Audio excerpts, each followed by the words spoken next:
우리는 무엇을 얻으려 하는가? 우리는 평생 무언가를 얻기 위해 애쓰며 살아갑니다. 더 많은 지식을 얻고, 더 높은 지위를 얻고, 더 많은 인정을 얻기 위해 쉼 없이 달립니다. 그래서 마음 공부나 수행을 할 때도 우리는 무의식적으로 깨달음이라는 궁극의 무언가를 얻어야 할 목표로 삼곤 합니다. 언젠가는 나도 저 경지를 얻고 말 거야 하고 말이지요. 그런데 만약 그 위대한 깨달음이라는 것이 애초에 얻을 수 있는 성질의 것이 아니라면 어떨까요?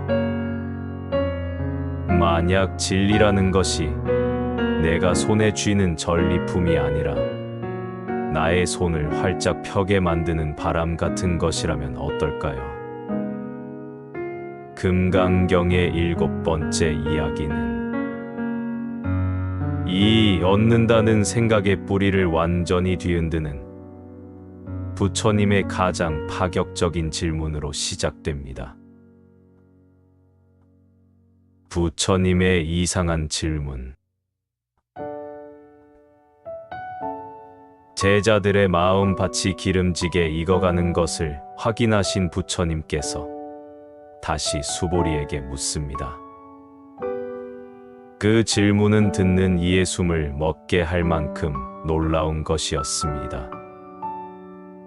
수보리여, 내가 과연 깨달음을 얻었다고 할 수 있겠느냐?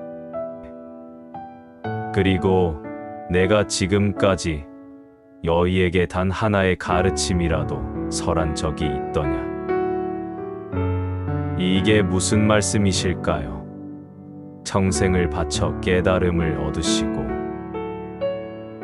45년간 하루도 쉬지 않고 가르침을 펴신 분께서 깨달은 바도 없고 설한 바도 없다니요.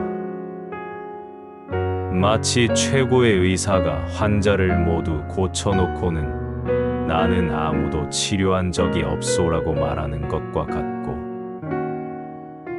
위대한 작가가 불후의 명작을 남기고는 나는 단 한 글자도 쓴 적이 없소라고 말하는 것과 같습니다. 하지만 이제 수보리는 그 깊은 뜻을 압니다. 그는 차분히 대답합니다. 아닙니다. 세존이시여.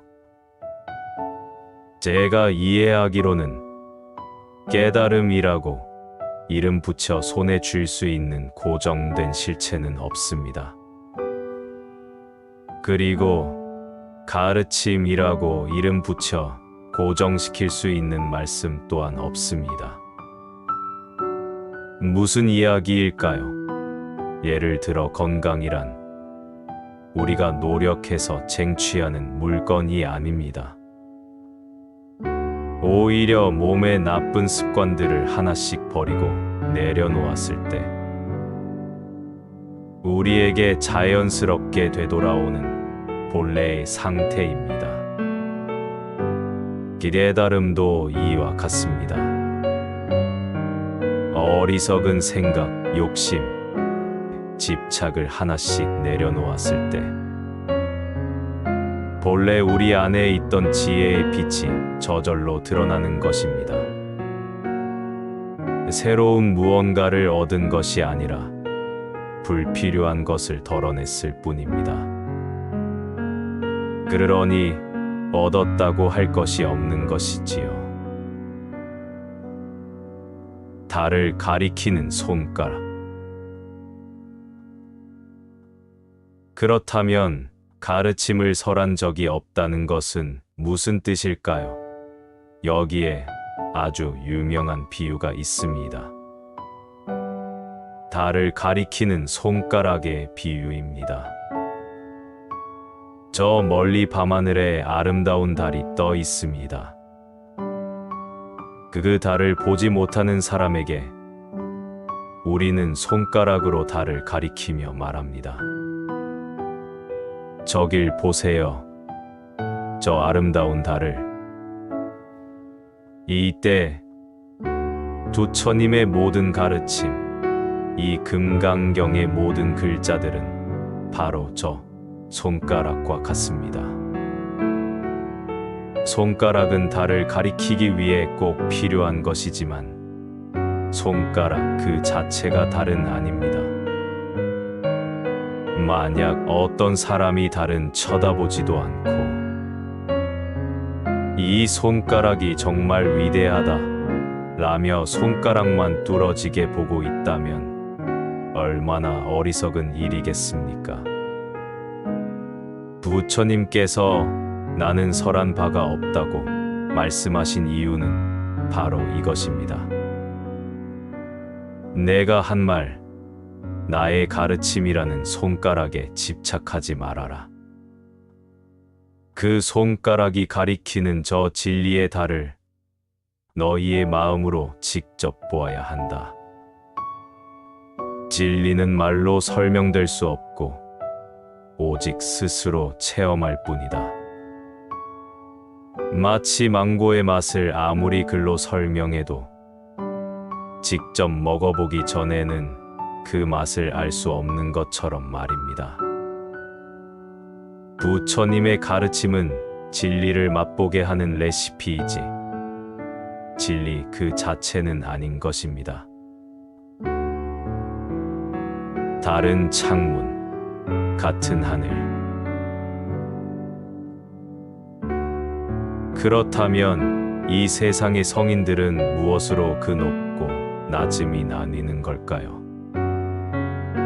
부처님은 말씀하십니다. 모든 성인들은 다 무위법으로 말미암아 차별이 있느니라. 무위법이란 말이나 생각으로 만들어진 것이 아니 본래부터 존재하는 자연스러운 진리, 저 밤하늘의 달과 같은 것을 의미합니다. 상상해 볼까요? 여기 커다란 집이 있고 그 집에는 동쪽, 서쪽, 남쪽, 북쪽에 각각 다른 모양의 창문이 나 있습니다. 모든 창문은 똑같은 하나의 하늘을 향해 열려 있습니다. 어떤 사람은 동쪽 창문으로 동틀 무렵의 붉은 하늘을 보고 어떤 사람은 서쪽 창문으로 해질녘의 보랏빛 하늘을 봅니다. 어떤 이는 둥근 창으로, 어떤 이는 네모난 창으로 하늘을 봅니다. 그들이 보는 하늘의 색깔과 창문의 모양은 저마다 다르지만 그들이 보고 있는 하늘은 결국 똑같은 하나의 하늘입니다. 이 세상의 모든 위대한 성인들과 가르침들도 이와 같습니다.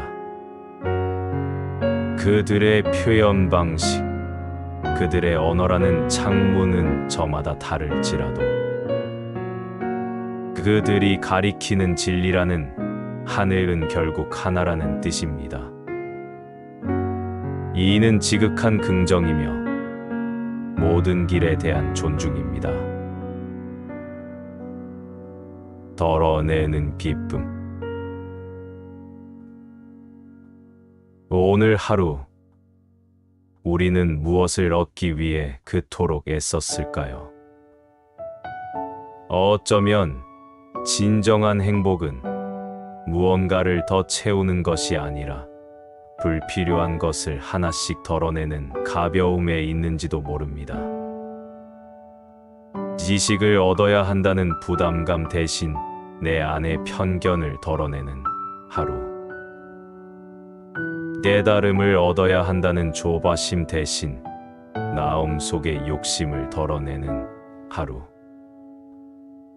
그렇게 텅 비워진 당신의 마음에 어느 날 문득 진짜 달이 찾아와 환하게 미소 지을지도 모릅니다.